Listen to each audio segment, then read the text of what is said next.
E aí galera, aqui é KMG Animes e voltamos mais uma vez com Kengan Asura, que por sinal lançou a sua terceira temporada, que é a segunda temporada, que é a parte 3. Sim, é assim como a Netflix realmente fala sobre essa temporada. Quando a gente entra na Netflix, tá lá o banner bem grande, segunda temporada. Depois quando a gente entra na série em si pra assistir ela, diz... tá lá, terceira temporada. Mano, tá uma confusão. Mas o fato é que lançou e eu quero falar aqui sobre o primeiro episódio dessa terceira temporada, que vou trazer minhas impressões, minhas primeiras impressões, e mais pro final vou dar algumas pinceladas sobre o que vem pela frente e muitos acertos dessa primeira parte, tá? Mas enfim, vamos ao que interessa. Primeiro episódio. Tivemos 3 minutos de introdução original feita aí pelo anime, que eu achei sensacional. Mano, me hypou pra caramba. Logo no início mostrando os lutadores, toda aquela propaganda, mostrando o que é o torneio Kengan, coisa pra caramba, todo aquele festival, toda aquela comemoração. E sim, né, tem toda uma parada de que rola uma pausa aí no torneio, e quando rola essa pausa era pra ter curtição, era pra ter a galera curtindo pra caramba, até que dá alguns problemas, e a gente viu nesse próprio episódio. Mas o fato é que mesmo o corte já começou de uma forma muito boa, os 3 minutos iniciais, mostrando os lutadores, mostrando as coisas que aconteceu, o que é o Kengan, as corporações, coisa pra caramba. Caramba, me empolgou demais. E depois desses 3 minutos já tava entregue ao anime e já tava dizendo, vai ser massa. Vai ser bom, independente do que fosse acontecer pra frente dos cortes. Eu já tava com empolgação pra caramba. Por quê? Porque foi bem feita toda a introdução da parte inicial desse episódio.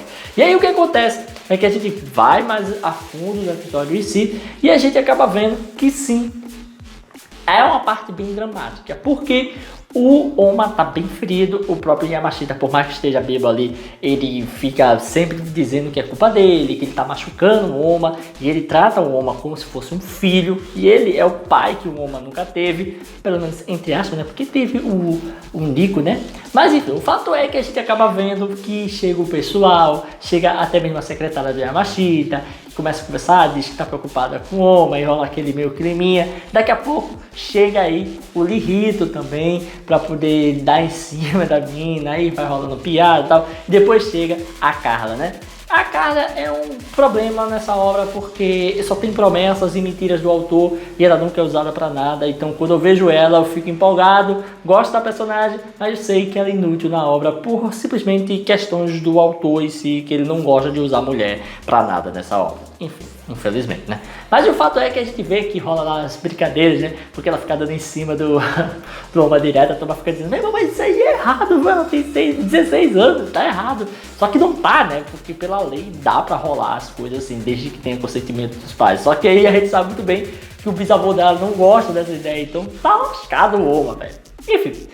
De repente o pessoal tá ali jantando tranquilo e o Oma acaba desmaiando, né? E se descobre que sim, o Oma tá ferrado, seu coração tá bem detonado, ele tá a ponto de morrer, talvez ele fique até mesmo sem lutar, ele se ferre, e isso será terrível. E o Yamashita se acaba, né? Ele não consegue mais pensar em luta e ele só quer pensar em si, no próprio Oma que tá ali. Enquanto tudo vai rolando, a gente tem alguns flashbacks e eu queria falar um pouquinho sobre essa questão de flashback.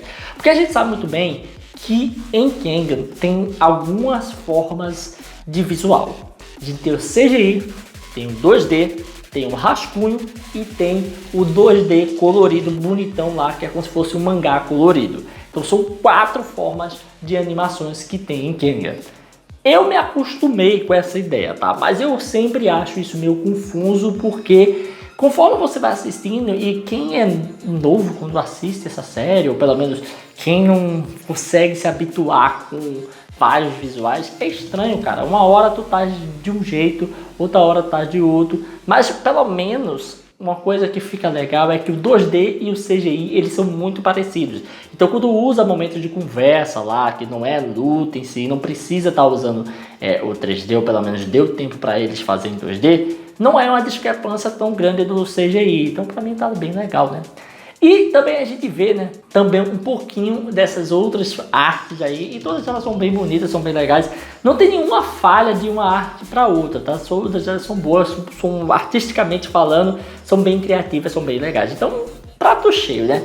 Uma coisa interessante é que a trilha sonora tá bem presente, como sempre a trilha sonora de Kengan é legal, ela sempre tem trilhas específicas para cada momento, principalmente quando começa lá, né, o show todo, o torneio, vai entrar o Julius para lutar com o Takeshi, cada um tocando sua música, tudo isso é muito bem dirigido e muito bem feito. E falando em direção, é um ponto importante aqui desse primeiro episódio, porque a direção é muito boa e impacta pra caramba. E agora eu tenho que falar sobre Baki, tá? A gente sabe muito bem que Baki, no mangá, ele é bem superior a Kengan, né? A gente sabe a história, todo o contexto, 30 anos de história e tal. Mas quando a gente vai pro anime, por mais que Kengan seja em 3D, a gente vê que o carinho e como a galera tem lidado com o Kengan é outro naipe. Porque por mais que Kengan seja cortado, tenha muita problemática disso, a gente vê que a direção é boa, velho. O impacto, a cena, tudo que tá acontecendo, aquilo empolgando você ou aquilo deixando você um pouco triste, amargurado.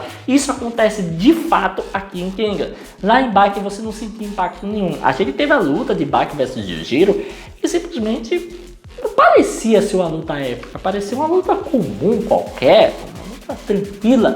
Aqui não, mano, só da gente ver que a possibilidade de ter a luta, você já fica hypado, velho, com o anime sim. Então o diretor tá tirando onda, ele tá dirigindo muito bem todas as cenas.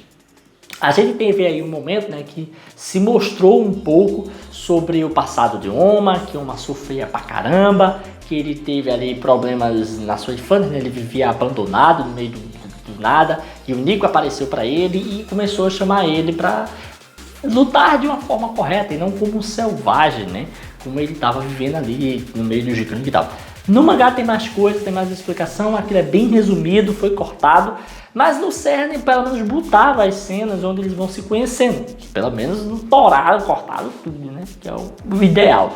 Depois a gente tem um pouquinho aí do Setsuna, que eu acho que é o Setsuna, que é aquele louco lá, o gayzinho, que é afim do Oma, e a gente vê, né, que ele de fato fica desesperado ali porque o Oma não tá se entregando ao estilo, à loucura, à selvageria e se entregando ao estilo de Nico, que ele odeia.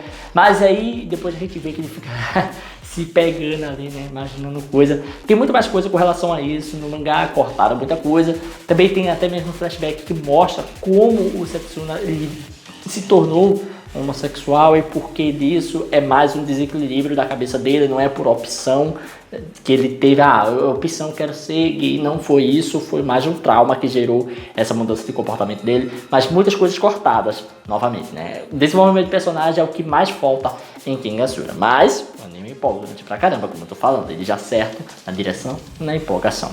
E no final das contas o que a gente tem é que a luta vai começar, a gente vê que tá a galera da Torre versus a turma lá de Takeshi, né, que é a outra empresa lá, e no meio de tudo isso você tem o Katahara conversando, né, com o seu amigo, que muito tempo atrás foi eles dois juntos que fundaram todo aquele país, né, melhorar a economia do Japão, porque na Segunda Guerra Mundial, sofrendo ali, eles fizeram de tudo para subir as coisas.